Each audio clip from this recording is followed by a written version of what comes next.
Drama serial ज़िंदगी एक पहेली में आज के एपिसोड में कलसूम बहुत रो रही होती है और वो महनाज से कहती है कि महनाज, अगर तुम्हें शादी से इनकार करना था या तुम्हें कोई मसला था तो तुम हमें बताती, मुझे कहती, मैं इनकार कर देती। मैं तो पहले तुम्हारी शादी साकिब से करवाना चाहती थी, लेकिन तुम्हारे इनकार में मैंने वहाँ से मना किया। अब तुम यहाँ पे शादी नहीं करना चाहती, तुम मुझे बताती तो सही। कम अज़ कम एक दफ़ा हमने अभी यज़दानी साहब को बुरा बनाया है। कितनी बुरी बात है, यज़दानी बेचारे शराफत में मारे गए हैं कि उन्होंने तुम्हारे कहने पे इनकार किया। तुम हमें वजह बताओ, इनकार की क्या वजह है, तुमने क्यों इनकार किया है, और हमें सारी बात खुल के बताओ।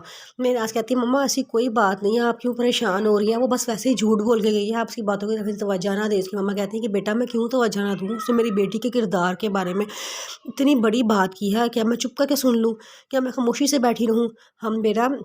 हम इज़्ज़तदार लोग हैं, हमारी बेटी की तरफ उठने वाली एक नज़र भी हम पे हमारे दिल में खौफ पैदा कर देते हैं, कहीं इसके किरदार को दागदार ना कर दे। और तुम कह रही हो कि मैं इस बात को इग्नोर कर दूँ।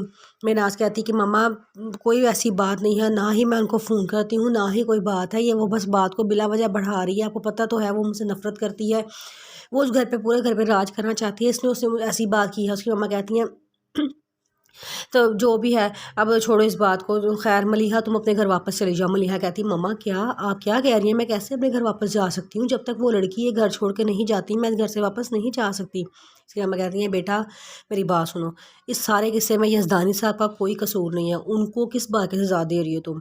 उन्होंने बल्कि तुम्हारी बहन का साथ दिया है। इतना अच्छा नेक शरीफ इंसान तो मैंने आज तक नहीं देखा जो अपनी सारी बुराई अपने ऊपर लेके और सिर्फ मेनाज की तरफदारी कर रहा है।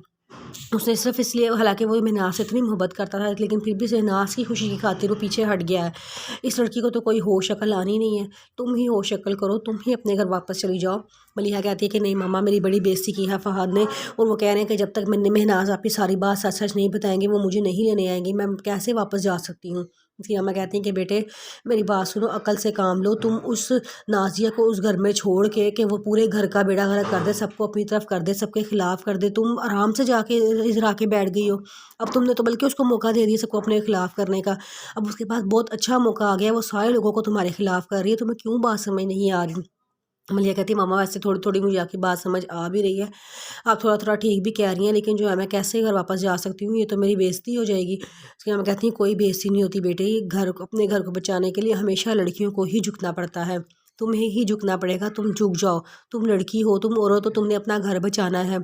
फ़हद तुम्हारे से बहुत मोहब्बत करता है, वो तुम्हारे बगैर नहीं रह सकता। तुम ऐसा करो, तुम घर चली जाओ और नाजिया के पास जाकर नज़र रखो वो क्या प्लान कर रही है, अगला वो कौन सा कदम उठाने वाली है। यहाँ तुम बैठी हो, तुम्हें कोई नहीं पता कि वो वहाँ पे बैठी क्या प्लान्स कर रही है। वो यहाँ हालांकि धमकी दे के गई है कि मैं तुम्हारे खिलाफ प्लान करूँगी, तुम्हारे खिलाफ बातें करूँगी, और तुम इसी कोई बात को छोड़ के बैठ गई हो। कि जो मैदान छोड़ के जाता है ना, पता क्या वो अपनी जगह खुद बंदूक दूसरे को दे के जाता है कि लो आ जाओ इस जगह पे। तुम अपने घर वापस जाओ, अपना घर संभालो। रही बात महनाज की तो कोई बात नहीं, महनाज का कोई और अच्छा सा रिश्ता आ जाएगा, इंशाल्लाह हम उसकी वहाँ शादी कर देंगे। महनाज कहती मम्मा मुझे अब शादी कभी करवानी ही नहीं है, सारी ज़िंदगी शादी नहीं करवानी है, आपने मुझे इस बारे में बात ना करें। उसकी मम्मा कहती हैं अच्छा चलो ठीक है। किंजा ने आवाज़ पापा से कहती है कि पापा जी मुझे समझ नहीं आता मामा और नुमान को क्या मसला है, ये मुझे यहाँ क्यों खुश नहीं रहने देते। हर वक्त मुझे कहते हैं जैन से डिवोर्स लो, जैन से डिवोर्स लो। मैं जैन से डिवोर्स नहीं लेना चाहती, मैं उसके नाम के सारे सारी ज़िंदगी गुजार लूँगी, मुझे कोई मसला नहीं है। आप मुझसे क्यों बार बार कहते हैं या वापस चले जाओ या डिवोर्स ले लो। अभी मैं इस बारे में कोई फ़ैसला नहीं कर सकती, ना ही मैं कोई फ़ैसला करने के काबिल हूँ। फ़िलहाल मुझे थोड़ा सा गैप चाहिए। उसके पापा कहते हैं कि बेटा देखो सारे तुमसे बहुत प्यार करते हैं, सब तुम्हारा ख्याल करते हैं, इसलिए वो ये सब बातें कर रहे हैं कि तुम्हारा कहीं घर बस जाए, तुम कहीं बस जाओ। जिस पे वो कहती है कि पापा जब जो कुछ होना था वो हो चुका है, अब इससे बुरा और मेरे साथ कुछ हो भी नहीं सकता। प्लीज़ आप घर वालों को मना कर दें, ना मुझे जैन के बारे में कोई फ़ैसला लेने पे मजबूर ना करें, मैं फ़िलहाल कोई फ़ैसला नहीं ले सकती।